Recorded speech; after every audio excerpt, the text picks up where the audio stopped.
আমি এখানে যোগদান করেছি 29 জুলাই 2025।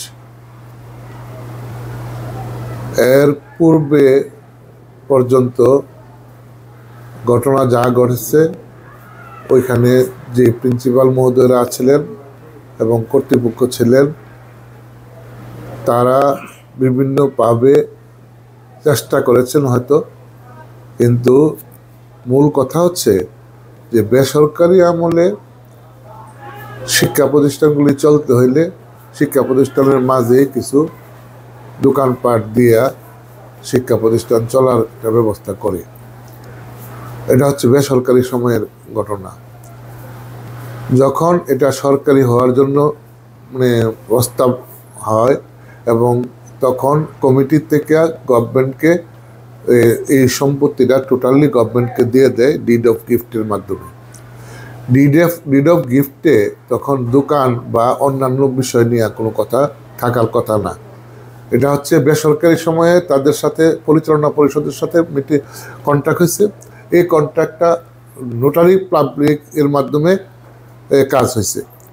এই জন্য যে বিষয়টা সেটা হচ্ছে এই যে সরকারি হওয়ার পরে তাদের সাথে আর কোনো চুক্তি কেউ করে নাই, কিন্তু বিভিন্ন কারণে কিছু সুবিধাবাদী গ্রুপ থাকতে পারে, কিছু কর্মকর্তা কর্মচারী থাকতে পারে, কিছু অন্যান্য পলিটিক্যাল ব্যক্তিরাও থাকতে পারে, থাকার কারণে আর এটা হয়ে ওঠে নাই। যার কারণে এই কলেজটাকেও শহরের এত জেলা সদরের একমাত্র বেসরকারি আর সরকারি মহিলা কলেজ, অথচ এটা চিনাইতে হলে অনেক লোককে দিয়ে চিনাইতে হয়। আরেকটা হচ্ছে আমাদের ছাত্রীরা যখন পরীক্ষার সময় হয় তখন আমরা আধা ঘন্টা 40 মিনিট আগ থেকেই গেটটা একটু অফ রাখি। আর এইখানে গার্ডিয়ান ও স্টুডেন্ট সহ তারা যখন এখানে দুই দিক দিয়ে দাঁড়ানোর কোনো জায়গা নাই, হয়তো রাস্তা আর নতুবা দোকানের সামনেটা এমন অবস্থা হয়েছে যে দোকানদাররা বেচাকেনা করে, তাদের বেচাকেনা হওয়ার ডিস্টার্ব হয়। আর তারা বিভিন্ন ধরনের ছাত্রীরা এসে অভিযোগ করতেছে যে তাদের ইফটিজিংয়ের শিকার হয়, তারা বিভিন্ন ধরনের ব্যতিক্রম আচরণের শিকার হয় এবং এইখানে তারা থাকতে পারছে না, দাঁড়াইতে পারছে না, তাদের গার্ডিয়ানরা অনেক সময় হেনস্থার শিকার হয়। এই সমস্ত কথাগুলি যখন আমার কাছে এসে বলে তখন আমার কষ্ট লাগে। আর আমি চেষ্টা করি যে এখানে একটা দৃষ্টিনন্দন গেট হোক, আর এই ব্যাপারে আমি সচেতন আছি। আর এখন একটা গেটের বরাদ্দ পাইছি আমরা। এই গেটটা মনে করেন আমার আছেই 105 ফিট সীমানা প্রাচীর সহ। কারণ সীমানা প্রাচীর যদি একটা মহিলা কলেজের না থাকে আর একটা গেট যদি না থাকে তাহলে তুলনামূলকভাবে প্রত্যেকটা ব্যক্তি এটা বলবে যে আসলে মহিলা কলেজের নিরাপত্তাটা অন্যান্য সাধারণ কলেজ থেকে একটু বেশি। কিন্তু এই নিরাপত্তা বিঘ্নিত হচ্ছে। আর এই নিরাপত্তা বিঘ্নিত হওয়ার কারণে, এই মহিলা কলেজ হওয়ার কারণে, ছাত্রীদের এই সমস্যা থাকার কারণে এখন গেটও একটা বরাদ্দ হয়েছে সীমানা প্রাচীর সহ। এই কারণেই আমি জয়েন করার পর থেকে তাদের থেকে কোনো স্লিপও নিচ্ছি না, কোনো ভাড়াও নিচ্ছি না। তাদেরকে মৌখিকভাবে বিভিন্নভাবে জানিয়ে দেওয়া হচ্ছে যে আপনারা এখানে থাকতে পারবেন না, আপনাদেরকে আমাদের সীমানা প্রাচীর হবে, আমার গেট হবে, যদি বরাদ্দ হয় হইলে পরে আপনাদের চলে যেতে হবে। এরকম কথাটা তারা জেনেছে। তারাও আসছিল যোগাযোগ করার জন্য। আমি বলেছি যে আমার সাথে যোগাযোগ করলে কোনো লাভ হবে না, এই জন্য যে এটা ছাত্রদের ব্যাপার, প্রতিষ্ঠানের ব্যাপার। আর এই প্রতিষ্ঠানের জায়গাটা সংস্থাপন মন্ত্রণালয়ের মাধ্যমে সরকারের জায়গা। এখানে আমি কাউকে জায়গা দিতেও পারি না, তার থেকে নিতেও পারি না। আমার বিরুদ্ধে তারা 3টা মামলা করছে ইতিমধ্যে। আমি ভাড়া নেই না কেন, এটার জন্য আমাকে কারণ দর্শানো নোটিশ আসছে। আগামী 10 দিনের ভিতরে অস্থায়ী নিষেধাজ্ঞা দেওয়ার জন্য যে উচ্ছেদ অভিযানের কোনো কাজ যেন না হয়। পুলিশ আসছিল, ম্যাজিস্ট্রেট আসছিল, আইসা গত রবিবারে তাদেরকে বলার পরে তখন তাদের স্টুডেন্টদের সাথে তাদের কথা হয়েছে। 1 সপ্তাহ সময় তারা দিয়েছিল। 1 সপ্তাহ সময় দেওয়ার পরে 1 সপ্তাহ সময়ের মাঝখানে যখন বৃহস্পতিবার পর্যন্ত কিছু হয় নাই, তখন বৃহস্পতিবারে আবার ডিসি অফিসে স্টুডেন্টরা গেছে।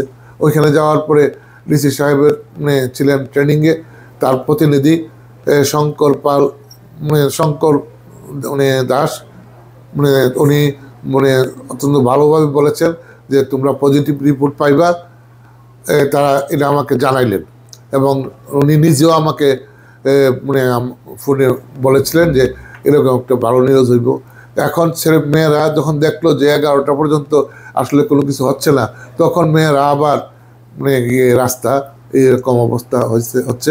আমি এখন কিছুই বলতে পারতেছি না যে এরাও এই কষ্ট করতেছে এই রোদের মধ্যে, এদেরও তো একটা নিরাপত্তার ব্যাপার আছে। কিন্তু আমি কি বলবো, আমি তো কিছু বলতে পারতেছি না, যে ধমকিও দিতে পারতেছি না, এখন শাসনও করতে পারছি না, কারণ আমি দিতে পারতেছি না গেট, বানাইতে পারতেছি না প্রাচীর। আমি তো সমস্যায় আছি। কাজে এই পরিস্থিতিতে আমি এই উপস্থিত আছি। আর আপনাদের কাছে তো সহযোগিতা চাই, যে তাদের সাথে কথা বলে কি অবস্থা হয় আপনারা দেখেন। কত টাকা বরাদ্দ আসছে গেট এবং বাউন্ডারি? 20 লাখ টাকা। এটা কতদিন আগে আসছে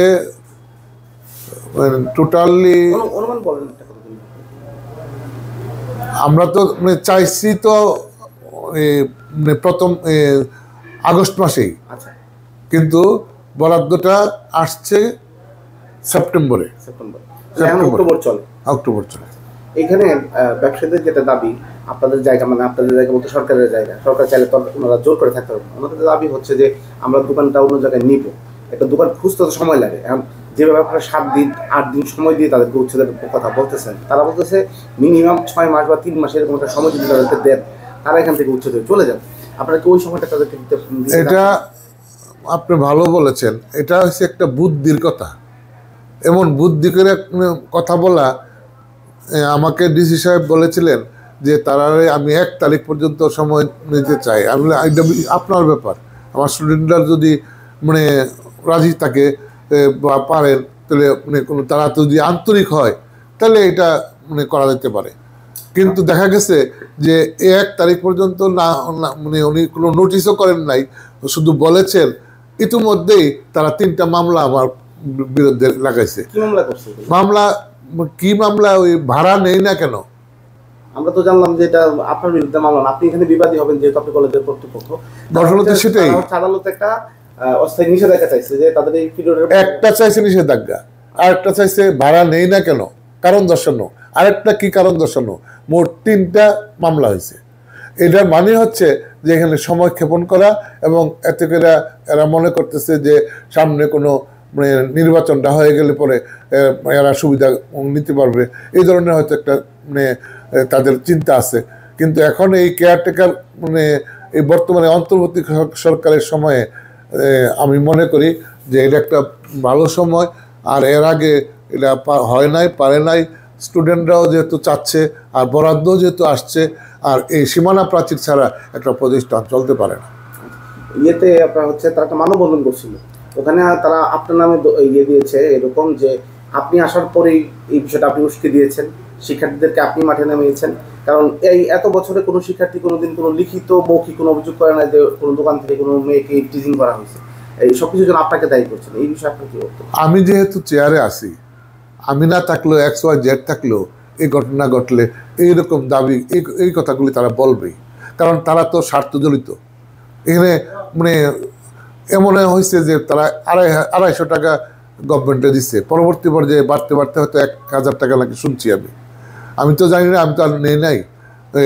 আর এরা নিজেরা এটা 40,000 50,000 টাকা করে ভাড়া দেয় একজনের। আর এরা নিজেরা হস্তান্তর করে কোটি টাকার মামলা। তো আমরা তো আর এই গভর্নমেন্টের জায়গা ভাড়া আছে, ভাড়াটিয়া যদি এরকমভাবে হস্তান্তর করতে পারে, তাহলে এখানে মানবিকতা কি হবে? একজনে বলেছিলেন যে মানবিকভাবে তাদেরকে বিবেচনা করেন। তখন আরেকজন বলল যে 42 বছর চলার পরেও যদি 50,000 টাকা ভাড়া দেয় তারা, আর গভর্নমেন্টে দিচ্ছে 1000 টাকা, এরপরে যদি মানবিকতা শেষ না হয়, তাহলে পুরা কলেজের ক্যাম্পাসটা যদি তাদেরকে দিয়ে দেওয়া হয় ব্যবসা করার জন্য, স্টুডেন্টরা চলে যাক, তাহলে মানবিকতা আরো বেশি ভালো হবে। সরকারি তার 42 বছর হয় না, আপনি যেটা বললেন যে না, এরা যে দোকান দিচ্ছে সরকারি হয়েছে কতদিন? এরা তো এতদিন ধরেন ম্যানেজমেন্ট 84 থেকে, 84 থেকে, এরা 83 মানে 85 থেকে হয়েছে, 85 থেকে 15 আর 40 বছর হইল না। ঠিক আছে, ধন্যবাদ।